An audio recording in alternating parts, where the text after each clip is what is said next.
Naona watu wamekuja na vigelegele leo. Sijaona bado. Ay ay ay ay ay ay. Everybody. Sijaona watu wakitikisika namna hiyo. Wangapi wana ushuhuda? Do you have a testimony?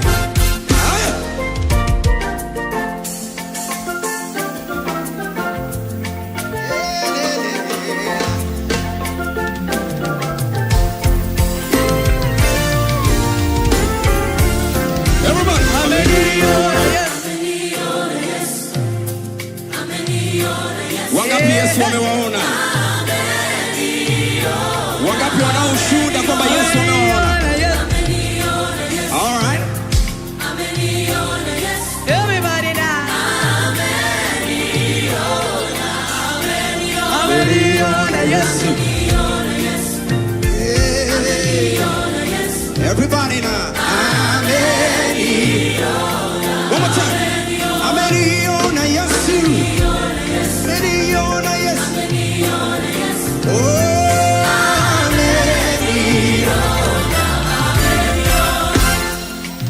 Ameniona. Ameniona. Ameniona. Ameniona. Kulia kwangu wewe, kuomboleza kwangu. Ameniona. Ameniona. listen. Ameniona. Ameniona. Ameniona. Ameniona. Kufunga kwangu, kuomboleza kwangu. Ameniona. Nasikia. Ameniona. Ameniona.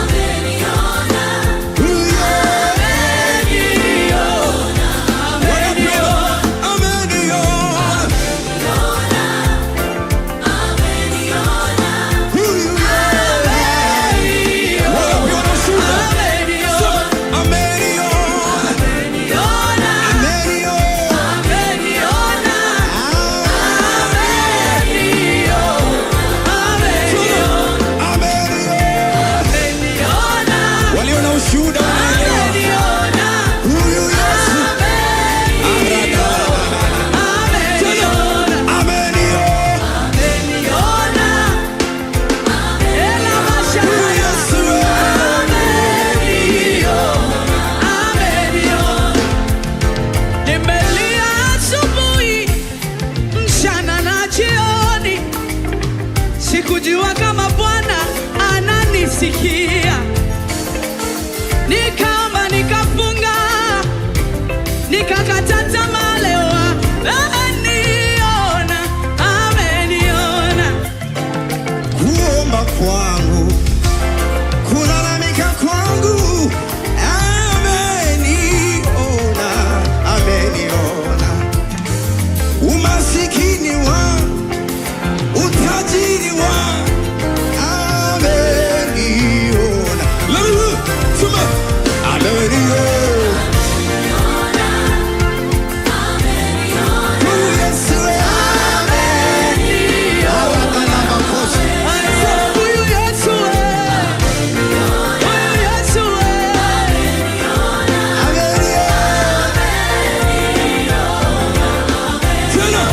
Ameniona.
ameniona Yesu. Kuna wababa mahali hapa, wanaume. Ameniona, amen. Now boys, come on. Ameniona Yesu, ameniona Yesu, wanaume na wababa. Ameniona Yesu, ameniona Yesu. Come on, Bella. Ameniona Yesu. What did I say? Ameniona Yesu. Ameniona, ameniona, ameniona. Kuna watu wanaimba sauti Say, bila. ameniona Yesu. Ameniona Yesu, ameniona Yesu. Ameniona Yesu. Take it high, take it high now.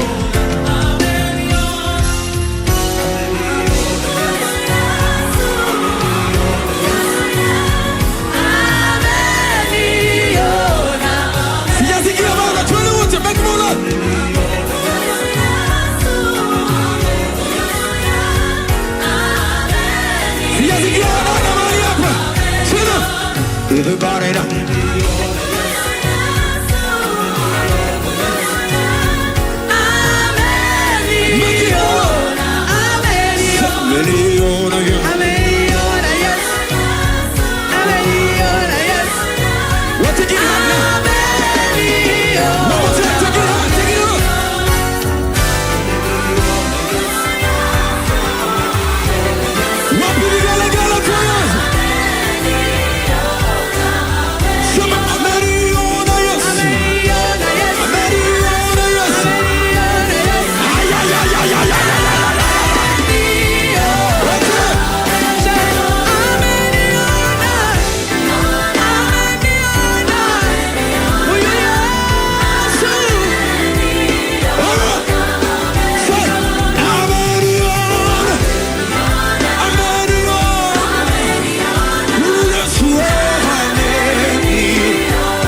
You are watching Gospel Outreach World Television Network, a Christian channel that builds your faith through gospel music, choirs, and uncompromised gospel of truth, brought to you by anointed servants of God, which includes Bishop Dr. Isaac Ndegwa, the CEO Gospel Outreach World Television Network, and presiding Bishop, Gospel Outreach Church USA. I want to declare today, any plan that is planned in the spiritual realm, Archbishop Steve Masharia, presiding Bishop, Gospel Outreach Church Worldwide. Have discernment and know exactly where you are and what is fighting against you. Bishop Mark Kariuki, the overseer, Deliverance Church Kenya. Now the devil Shetani uses fear anatumia to keep uoga you and I. Bishop Jimmy Mwando from MBCI. But sikiza Isaka, I'll be with you. Nitakuwa na wewe katika vita hizi. Don't be afraid. And many others. Gospel Outreach World Television Network is also a channel that rescues and unlocks destinies. Gospel Outreach World Television Network, your channel of faith.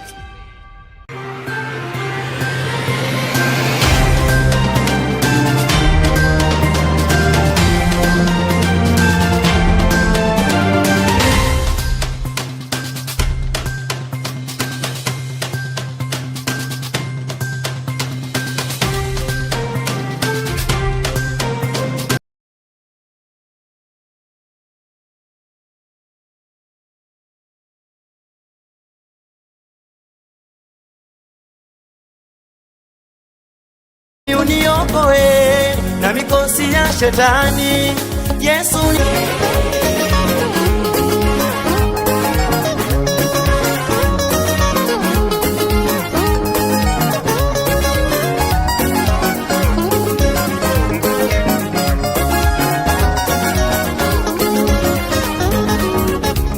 Mwokozi uko wapi we?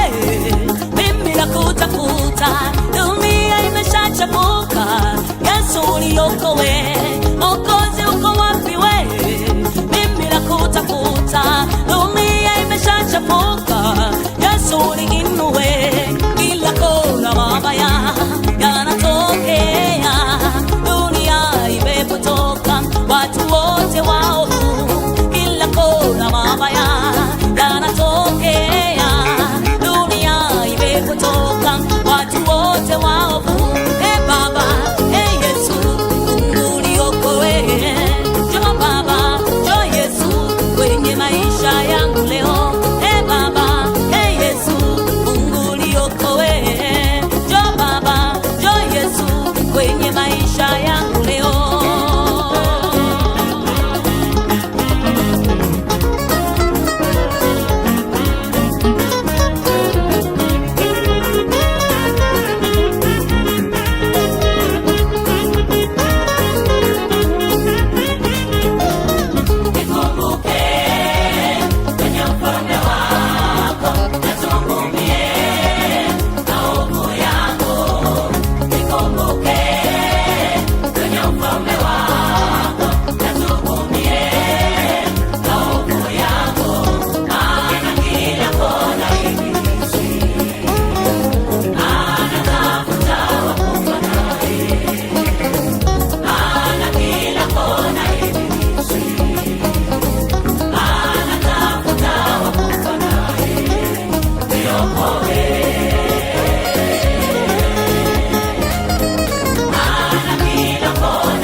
nakutafuta, mimi uniokoe na mikosi ya shetani.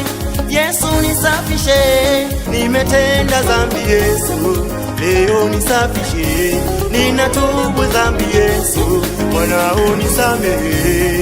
Yesu nakutafuta, mimi uniokoe na mikosi ya shetani. Yesu nisafishe, nimetenda. Barabara kabisa, kweli Yesu nakutafuta ili uweze kuniokoa na kuniokoa na mikono ya adui na tabu zote na pia vita vya kishetani. Na kweli kabisa Bwana ni mwaminifu.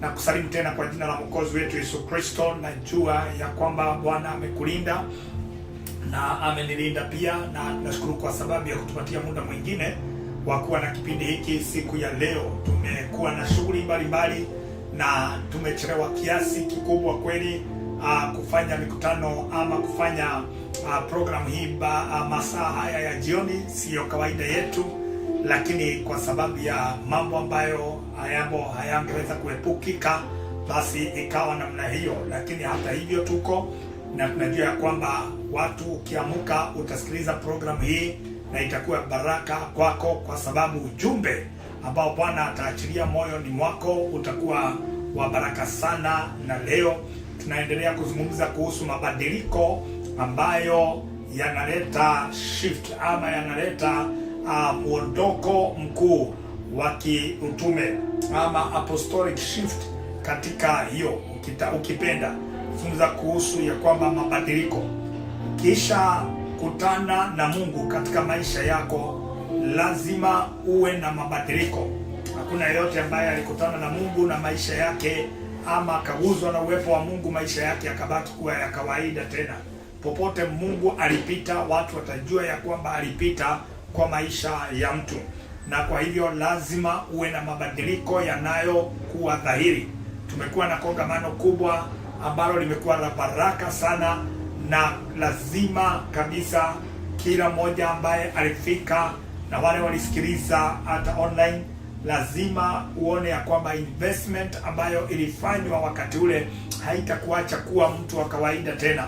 Ninakumbuka ya kwamba miaka kadhaa iliyopita kuna wakati niliattend conference moja ambayo ilibadilisha mwenendo na ikabadilisha vile ambavyo ninavyofikiri katika maisha yangu, na kwa hivyo ikanibadilisha na ikanifanya nikuwe karibu sana na Mungu, kwa sababu kuna vitu niliona na nikaamua ya kwamba ninahitaji, moyo wangu anamhitaji Mungu huyu. Na siku ambayo pia tuliangalia katika kitabu cha Jeremiah 48 mstari wa kwanza, maandiko yanasema ya kwamba Moabi hawakubadilika. Walikuwa katika njia ya kutokuwa na kuacha maisha ya kale. Kwa nini? Kwa sababu wao hawakupitia mambo Waisraeli waliopitia. Hawakutekwa na kupelekwa nchi nyingine kama mateka. Hawajapitia jambo lolote, na kwa hivyo hawana mabadiliko yanayoonekana. Mkweli ni kwamba mtu anaporuhusu Mungu kukufanyia kazi, anakufanya kama ile Jeremiah alisema ya kwamba maandiko yanasema ya kwamba alikuwa katika nyumba ya mfinyanzi, na akaona mfinyanzi anatengeneza ile udongo, anaunganisha pamoja, anatengeneza nyumbu, anaivunja tena, akiona haijakaa vizuri tena anaitengeneza tena. Mara nyingi mtu anapopitia katika process ya Mungu, kuna mabadiliko makubwa yanayoonekana. Sababu mabadiliko katika maisha ya mtu haitakuja tu kwa kupokea neno la kinabii na baadaye ukae namna hiyo. Lazima upiganie neno hilo la kinabii kama litafanya kazi yake na kukushuti mahali. Paulo anamwambia Timotheo ya kwamba kwa sababu ya unabii uliotolewa kwa maisha yako, fanya vita. Ufanye vita kwa sababu ya unabii huo, kwa sababu kutimia kwa unabii huo inahitaji ya kwamba ufanye vita ili uweze kuona mabadiliko hayo ambayo unatarajia, ama results ambazo unatarajia. Bwana akubariki, akutende mema tunapoendelea. Leo tutakuwa tukizungumza kuhusu transformation midwifery, yani mabadiliko, kuzalisha mabadiliko, na ujumbe huu utakuwa ukizungumzwa na Bishop Jimmy Mwando kutoka MBCI, na itakuwa ya baraka sana. And I pray wherever you are, may God speak to your heart, may God speak to your mind, that after such an encounter you need to yield, you need to also desire a change, a transformation in your life, kwa sababu haitakuwa na maana kuwa investment kama hiyo imefanyika na una pia kujitoa kwingi masaa wakati wa maombi na ukose mabadiliko dhahiri yanayoonekana. Bwana akubariki kabisa, awe pamoja nawe tunapoendelea, na tuombe. Halafu baadaye tumleta mtumishi wa Mungu, na popote kama ulipo, kama ungetaka pia kutusikiliza na kunena na mwingine, wakaribishe wengine, tubarikiwe pamoja. Baba wa mbinguni, katika jina kuu hilo la Yesu Kristo ambalo limepita majina yote katika dunia, tunakushukuru kwa muda huu ambao umetupatia kuweza kuja katika uwepo wako na kukusikiliza wewe Mungu unenaye. Ulinena zamani, unanena sasa, utanena baadaye. Jina lako litukuzwe na liinuliwe. Wote waliokutii katika njia na mwenendo wao, ulibadilisha maisha yao. Leo Bwana unanena kwetu kuhusu transformation midwifery, yani kuzalisha ule mabadiliko ambayo yanayoonekana. Naomba ya kwamba umbariki kila moja na unenee kila moja ambaye Bwana wa rehema ataingia hapa kutazama programu hii sasa na kutazama programu hii baadaye, katika jina la Yesu Kristo. Asante kwa neema na ukuu wako, na asante kwa yote unayoyafanya. Hatutaacha kukusifu daima, maana wewe ni mwaminifu na hata wa haki.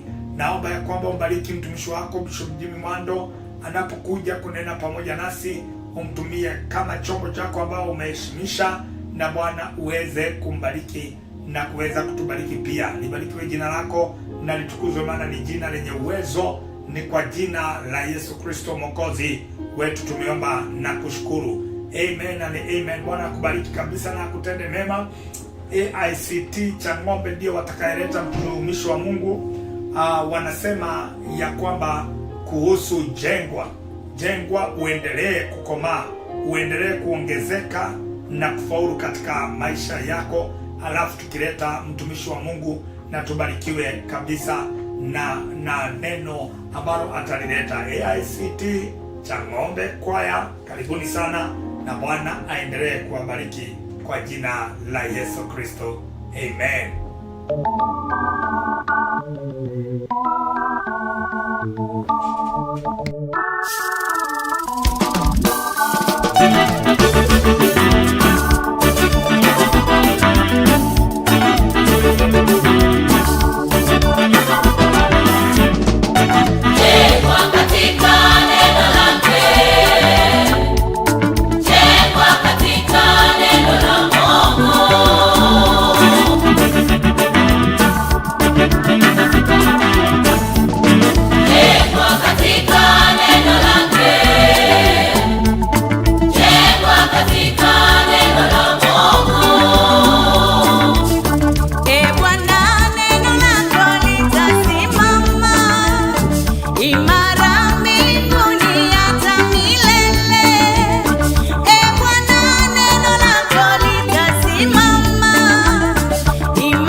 Asubuhi ya leo, I also would like to pray with you. Kopale, you are not feeling well. May the Lord heal you. You are there. Now you are trusting God for the salvation of your children, your husband, your wife. May you receive it in Jesus' name. You are there. Maybe you are trusting God for a job, to give you a job. May the Lord give you one in Jesus' name. Asante sana. Leo nataka kunena is our 5th day of prayer, and I believe we are all praying na tunaamini ya kwamba this time that we are going to rise up with the grace of a builder. Today I want to pray to speak about midwifing the transformation, and is kama vile tunaendelea na maombi, we must pray that ya kwamba the church will be completely transformed, ama the believers will be completely transformed. And this time of prayer ndio tunaweza kumidwife that's transformation through fasting and praying, that iwezekane katika kanisa. You know, the church in our generation, wakati mwingine tunakaa kama sisi hatujabadilishwa, ni kama hakuna transformation. Tunatoka dunia na unakuta kwamba udunia unakataa kutoka kwa kanisa. Ni kama vile wana wa Israeli walipotoka Misri, ile transformation ya mawazo yao kugeuka kabisa, waone ya kwamba wamewacha Umisri. Unakuta kwamba bado Umisri uliwafuatilia, na ndio ukifika Numbers 13 ama Numbers chapter 14 kuanzia pale verse 1 to verse 5 waliposikia kwa ile namba chapter 13 hapo mwisho, waliposikia kwamba kuna majitu na kuna ukuta na kuna chariots na wako na farasi na magari ya vita, wakalia sana na wakateta. Sasa katika Numbers chapter 14 wakateta sana, wakasema ya kwamba God did not love us, he brought us to die we and our children in this dry wilderness. But that was not the will of God. It's simply that their mind were not transformed so that waweze kwenda to the land ambao Mungu alikuwa anaonyesha alipowatoa Misri. Na wakasema Mungu hakutupenda, tutakufa huku, kuna majitu, kuna nini, let's choose a man and take us back to Egypt. Wakaanza kukumbuka the melon, the cucumbers, the marenge ambazo walikula kule Egypt, kumaanisha kwamba Egypt was still with them. They came out of Egypt, but Egypt was still pursuing them, and it was in them. They were not able to be transformed, waweza kusahau mambo ya Misri na wakuwe focus, mawazo yao ikuwe imegeuka, and they see the new thing that God is doing for them, so that they may go and build themselves as a holy nation, kama vile ilikuwa kusudi ya Mungu. Because God had a purpose. Wakati aliwatoa Egypt, alikuwa anawapeleka Canaan. They go and cleanse the land of Canaan. And there was no way they could be able to cleanse the land of Canaan if Egypt was still in them. Na unaona ya kwamba it was still in their mind. And actually the work ambao Mungu alitaka waweze kufanya, because the work of transformation haikufanyika kabisa. They also watu walipoenda katika the promised land, wakakuta kwamba ile Umisri bado ulirudi, na wakajikuta kwa njia moja ama nyingine wameanza kuabudu sanamu. Na hiyo ikasababisha wasifulfill kusudi la Mungu la kuwatoa Egypt na kuwapeleka to the promised land. Because when we look at Genesis, at Exodus chapter 8, Mungu anatuma Musa, anamwambia go and tell Pharaoh that ya kwamba to let my people go and serve me. Kwa hivyo there was a mandate ambao walikuwa wanapatio. There was an assignment. They were not just coming out of Egypt to go to the promised land just to enjoy themselves with the good things that were in Canaan. No, God had a plan with them. He wanted them to go and cleanse the land. And that's why he told them in Deuteronomy, when you reach to that land, demolish, destroy everything. Don't let anything remain. Don't even intermarry with those people, but destroy completely their God and never worship their God. So they had a mission to go and cleanse the land. Now when they were bombing all the altars that was there, that was the reason why God was taking them there.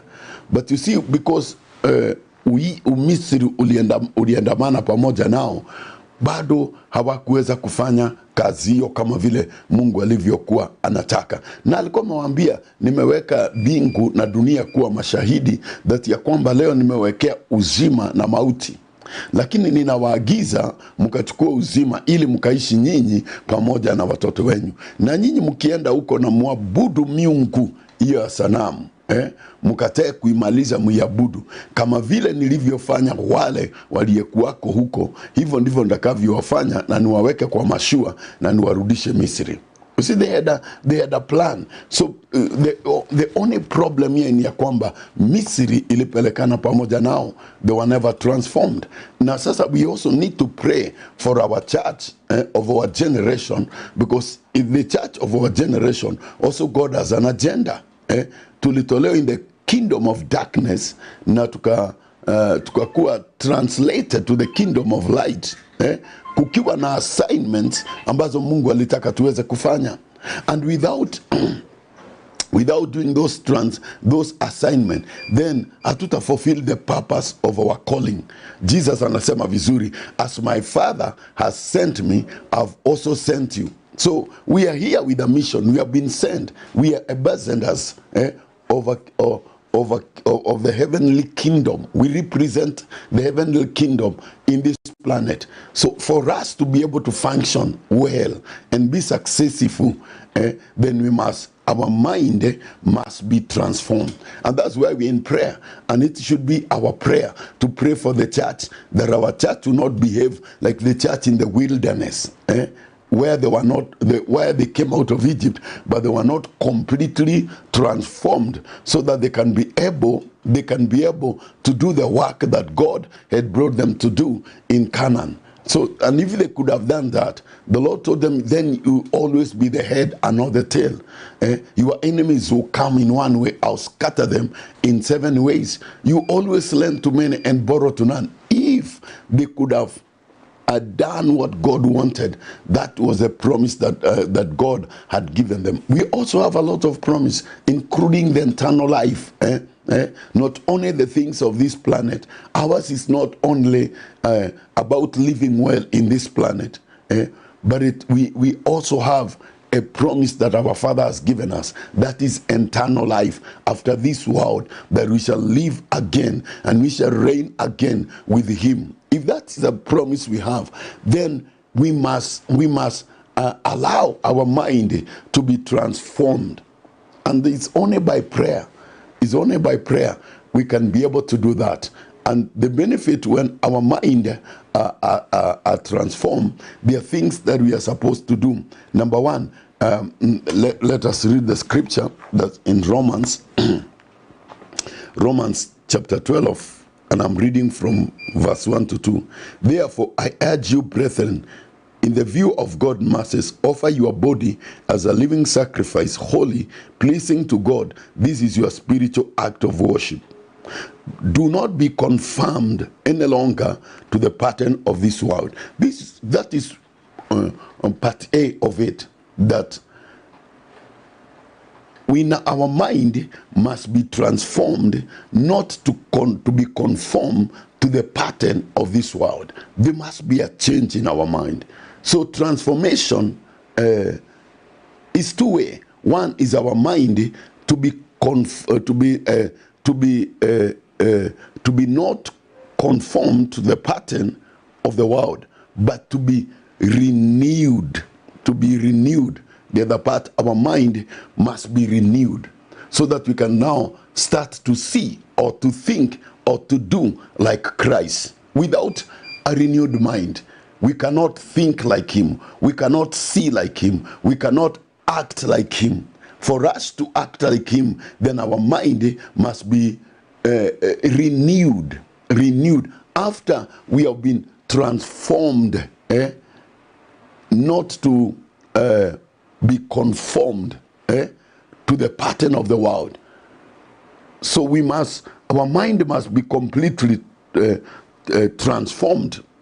That's not to think, not to do things like the world does, but to have a renewed mind, to have the mind of Christ in us, so that we may be able to see things in a different way. We may come out from a world view, and now we come to see things like Christ. We see to do things like Christ. And that is exactly what God wanted to do with the church in the wilderness.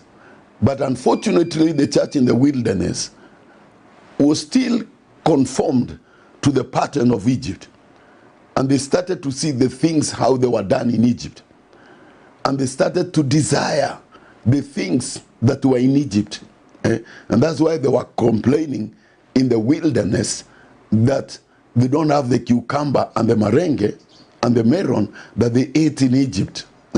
So because their mind was not completely renewed. So may the Lord help us as a church of this generation, that we are going to be not conformed to the pattern of the world. And brethren, if you look at it properly, you come to discover the world is still want to intermarry with the church. And when you look some things, they just push us to prayer, because the church has also, just like the church in the wilderness, you can see that we have intermarried some things from the world. Because the world it doesn't want to divorce us, and we must be divorced from the world. If you don't divorce yourself from the world, you can never please your master. You can never see things the way Christ want us to see them. And because of that, we get ourselves intermarried with the things of the world, and they find their way in the church. And that's why sometimes it becomes a bit different to be able to differentiate between the church and the world. But we must pray. The church that is going to carry the revival, the church that is going to carry the end time revival must completely devote itself from the world. And completely, our mind must be transformed completely and renewed, so that we can be able to see the world in a very different way, in a very, very, very different way, knowing as our brothers has told us in the Bible, that although we live in this world, we don't belong to this world. We have been our life, we have been translated from the kingdom of darkness to the kingdom of light. We now belong to a kingdom of light. We cannot just do the things we used to do in the kingdom of darkness. We are the light of the people.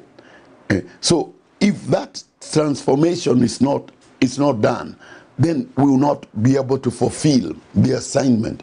We are here to change our world. We are here to salt our world. We are here to light our world.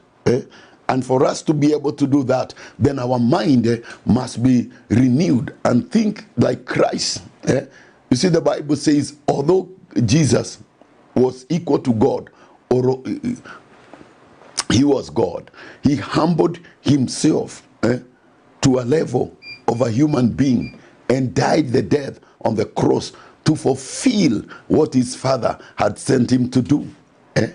He didn't count it equal to be equal with God at something, but he humbled himself so that he can fulfill the will of his Father. And even when men came and met him and they wanted to make him to be the king because he has given them and multiplied the bread, he has healed the people, and people saw this man can be a very good king, and they went to Jesus and they wanted to make him a king. But Jesus knew very well that he did not come to the world to be a king, but he came to die on the cross. He was sure of his assignment, and he knew exactly why he came to this planet, that he came to die on the cross. And he was not intimidated by words that were spoken by men or the devil. Even when the people were telling him, if you are the Lord, save yourself and save us. If you are the Son of God, then save yourself and save us. You that used to save others, can't you save yourself and save us? The devil told him, if you're the Son of Man, if you're the Son of God, then turn this stone to be bread and eat because you are hungry. Jesus knew he didn't come to this world to prove to the people that he was a son of God. He didn't come to this world to prove that he can do miracles. That was not the purpose of his coming. He knew himself very well. And that's why he looked at the cross and despised it. Despite of the ridicule and the words that were being spoken by men. He just despised the cross and went there and conquered and descended to hell and took the key from the devil and brought it to the church and declared this word, that I've built my church on the rock, and the gates of hell shall not prevail against it. Brethren, then we must be transformed by the renewing of our mind. Then we will be able to test, approve what God's will is, good, pleasing, and perfect will. Without a transformed mind, it is our responsibility to make sure that our minds are renewed.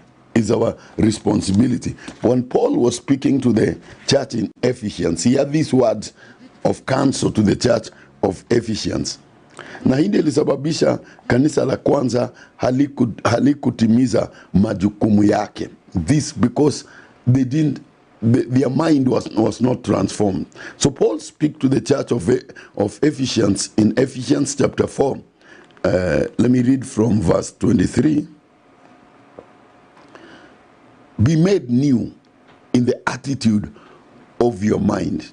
Let's go up to verse 22.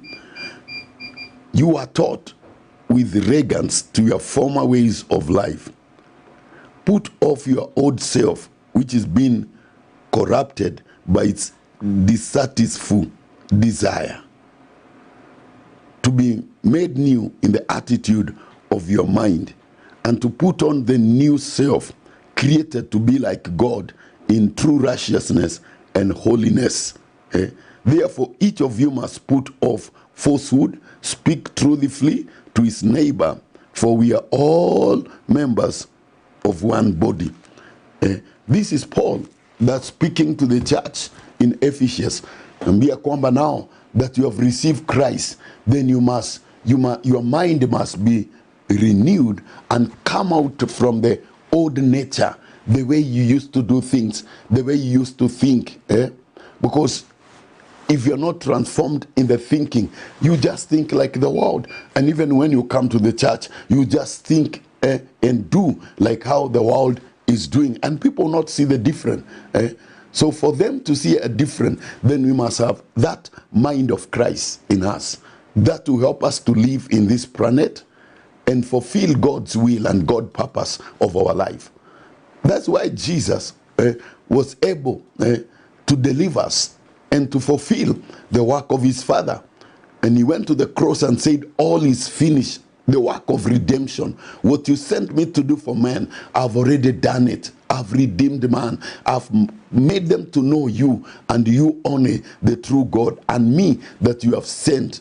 That was Jesus. And I've given them the word that you gave me, and now they have loved you, and the world has hated them. Brethren, when we reach to those level of transformation and have our mind set to the things that are above, because it's our responsibility to set our mind on the things that are above, where Christ is. We'll never see the things of the world.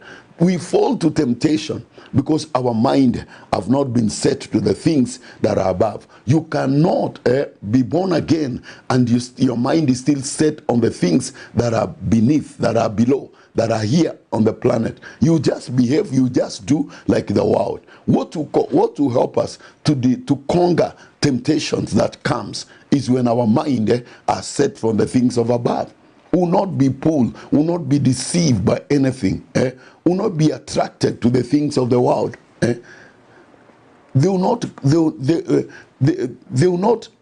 dominate our life. They will not have power to rule and to dominate us, because our mind are set on the things that are high.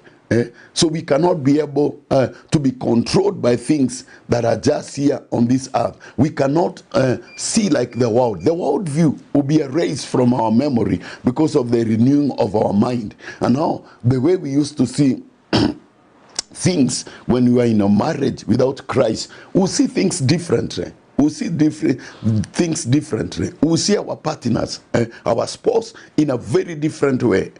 We shall be able to relate with them in a very different way because our mind has been renewed, and our mind has been set now on the things that are above. We'll speak in a very different language. We shall see them in a very different way, not the way that we used to see them. Sometimes we see our spouse as objects, as something just there to help me when I need this and this. But that is a world view. That's a world view. That I'm with this person so that he may help me this and this and this. But when we come, when our minds are transformed, we start to see that partner or that spouse that God has given us as how God wanted us, or how God see them in our life. Because God told the Lord spoke and said, it's not good for a man to be alone. Let us make him a helper that is suitable to him. It is when we have that renewed mind that you can see the next person as a person who is suitable to you. You see him in a very different way, a very different perspective from the world view. And that's why you'll be able to love.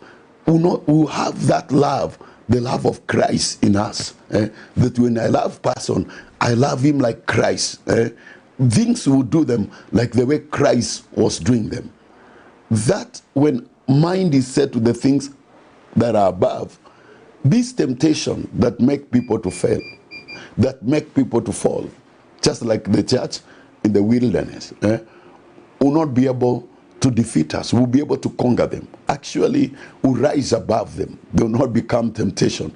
There are things that will just be there, but they are not temptation to you because you have grown to such a level that those things they become evil. Even you don't desire. Even you hate them. Even you cannot feel to do them. Things like unforgiveness, murder, lust, the pride of life, the lust of the eye, the lust of the flesh, the things that the flesh lusted for, they'll become irrelevant in your life because your minds are set on things that are above. You are seeing better things than this. Your mind is set on a journey. You know that you don't belong here. You don't need those things that are here. Your mind has been set on things that you are seeing, just like Abraham, just like Moses. There were people, when you look at Moses, he despised all the things of Egypt. They were there, and he desired to suffer with the people of God than all the treasures of Egypt. That is a very transformed mind. Without a transformed mind, you cannot be able to live such comfort and come and suffer with God people. But Moses did and counted better than all the treasures and the treasures of Egypt. Because he had a transformed mind. It is that transformed mind that helps us to see that the things that are here on this planet, they are just temporal. And they cannot be compared with the glory and the things that await us. Paul says that everything that was profitable to me, I counted to be done or to be nothing, that I may attain the excellence of knowing him. And this man was a general. This man had favor with the high priest. They loved him. He was a hero. He was their buddy. They celebrated him because of the work he was doing for persecuting the Christians. They really celebrated him. He was their hero. But Paul says that he may attain the total transformation. He counted those things to be nothing, that he may attain this excellence of transformation, of knowing Christ. Of knowing Christ. And so when you reach there, you will see the things, some of them are not bad. Some of them are also profitable to you. But you see them as nothing because of the knowledge you are attaining or the transformation that is taking place in your life. And you start now to see things in a very different way as Paul. He didn't see them in a world view. He saw them in a spiritual way. That these things are useless compared with the things that I'm seeing. And that's why I say I've fought a good fight of faith. And I've finished the race. And I can see the crown that Christ is holding for me. And not only me alone, but who other will be like-minded, will be able to win the race and keep the faith. That was Paul. When you look Acts of the Apostle 20 and 20, and you come to 25, Paul says that I didn't consider my life to be worthy than finish the race that had been set before me and fulfill the work that God has given me for testifying about the grace of Christ. So he knew that jail, affliction await him in Jerusalem, but he says, I don't count my life worthy, only that I may finish the work that Christ has given me to testify about the grace. That is a transformed mind. Is a transformed mind. Without a transformed mind, nobody could dare to go and do what Paul was going to do, knowing exactly what that was waiting him. But because his mind was set on the things that are above, and he was looking on the things that Christ is holding for him, he could not see any other thing. And he says, I consider the present suffering to be nothing when I compare it with the glory that will be revealed. So the present suffering is nothing. Nothing can deter me. Nothing can stop me from serving Christ, from loving Christ. I'm convinced beyond any reasonable doubt that nothing can separate me from the love of God. May God grow the church to reach to such a level that a church can reach to such a level, and believers and brethren can be able to dare to say like Paul, that nothing can separate me from the love of God. And when you see the things that are separating people from the love of God, some are the desire of the flesh. Some are the things of this world that are very temporal. They are very temporal. They are here today and tomorrow they are not there. If Jesus told the devil, what will it benefit a man if he get the whole world? And some things that are causing people to backslide or to think and to act and to do like the world are very temporal things. They're not even the whole world. They are just the rust of the flesh, the pride of life. That are, I have this and this, I have this and this. This belongs to me, this belongs to me, this belongs to me. But they're very temporal. They're very temporal. They're here today. Tomorrow they are not there. Sometimes I was looking the documentary concerning Gaza and also Ukraine. And I learned something there. But these things are very temporal. When I see buildings, empires coming down, crumbling down, things that took decades to be built, be within a twinkling of an eye, you see them crumbling down. That is an empire that somebody has built for many decades. And some of the people are dying because to see their hope, where they put their trust, those things being destroyed and coming down. People that were living well, people that were eating well, people that thought it is over. Poverty will never touch their life. Lack will never touch their life again because of what they have built. They have built mansions. They have built flats. They have reached to a place like the rich fool who tell his heart, you sit down and eat now and enjoy the leisure. But all of a sudden, something just happened and all those empires are falling down now. Those buildings are falling down, and majority of those people, they are now refugees.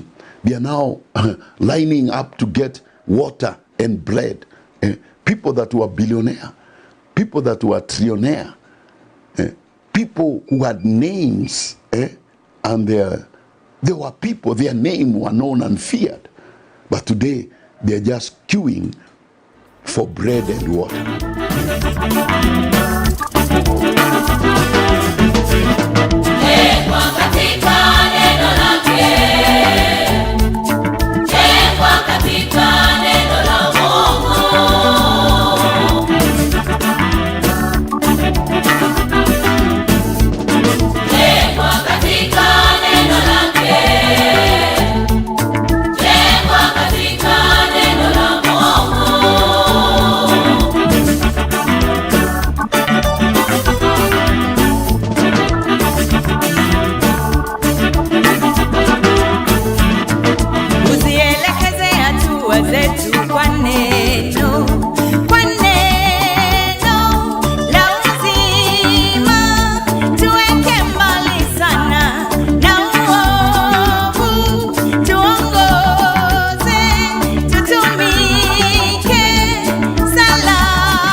kabisa, kweli ni jenge katika msingi wa neno la Mungu na ujengwe pale, nawe utaweza kushinda hata dhoruba zinapokuja, na maandiko inazungumza kuhusu utakuwa na mabadiliko makubwa katika maisha yako.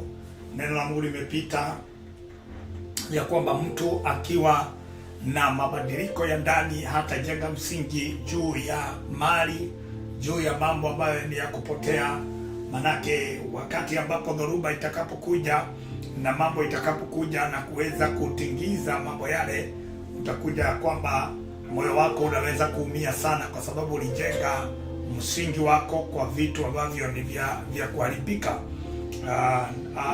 Unafaa kujenga, ndoa ni nzuri kujenga juu ya ndoa, kujenga msingi wako juu ya mambo na fedha na marafiki na ule utele ulio nao, lakini kwa sababu mabadiliko hauko nayo, nakuta kwamba siku ambapo itakapofanyika dhoruba ije iondoe mali yale ama iondoe hali ile, utakuta ya kwamba moyo wako utakuwa na kufinyika kwingi na pia kuharibikiwa. Lakini asante Mungu kwa sababu shukuriwe Mungu kwa sababu yeye ndiye hutupa neema ya kusimama tunapokubali mioyo yetu ibadilike kumwangalia yeye na ibadilike kumtazama yeye. Kwa inasema wengine utarajia ama utegemea farasi, wengine utegemea magari yake, lakini wanaletwa chini, wanaanguka. Lakini sisi twalitegemea jina la Mungu na Mwokozi wetu na tunaweza kusimama. Kwa Bwana wabariki unapokubali kubadilika katika kuwa na mabadiliko ya ndani na kujua ya kwamba hakuna kingine kinachoweza kukusaidia wakati wa mambo itakapokuja, lakini neno la Mungu kwako kwa wingi, na pia jambo lingine ni kumwangalia Mungu na kumtazama yeye aliye msaada kweli. Asante Bishop Jimmy Mwando, Mungu akubariki.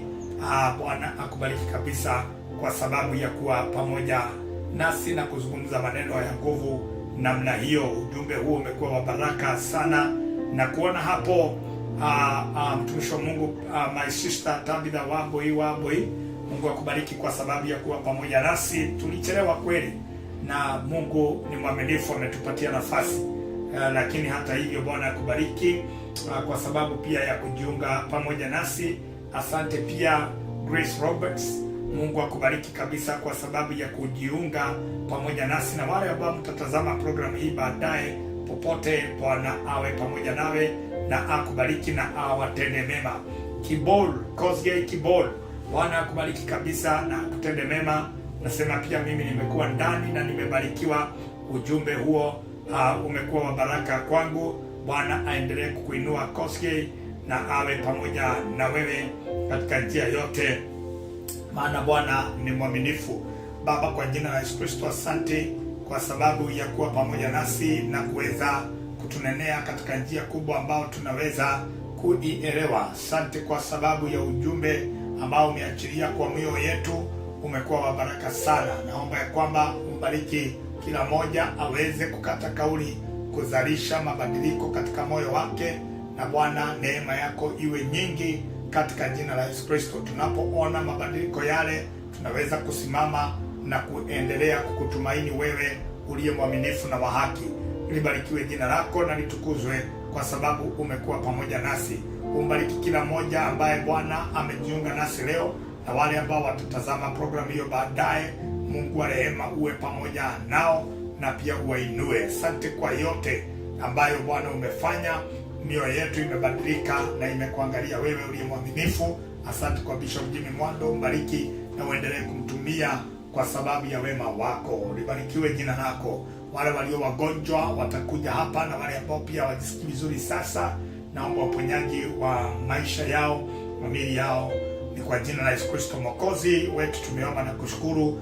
Amina, amina. Bwana awabariki, awe pamoja na wewe na endelee kukuinua katika njia zote, na mimi sina la ziada. Kumbuka sauti hii na kujia moja kwa moja toka Marekani, Washington. Kipindi kinaletwa kwako Gospel Outreach World Team Network, na hadi kipindi kijacho, ni mimi wako Bishop Isaac Ndegwa, na neno litaendelea AICT Chang'ombe Kwaya jengwa katika msingi ulio imara. Ndio wanaoendelea kutumalizia wimbo wao, na baadaye tuonane siku ya kesho tukibarikiwa na Bwana, na Mungu awe pamoja na wewe hadi tutakapoonana siku ya kesho. Shalom, amani ya Kristo iwe pamoja na wewe. Salama, salama, shambani mwako. Yashike maisha yetu ya Kristo. Ilinde huduma yetu, ilinde Mungu. Yashike maisha yetu ya Kristo.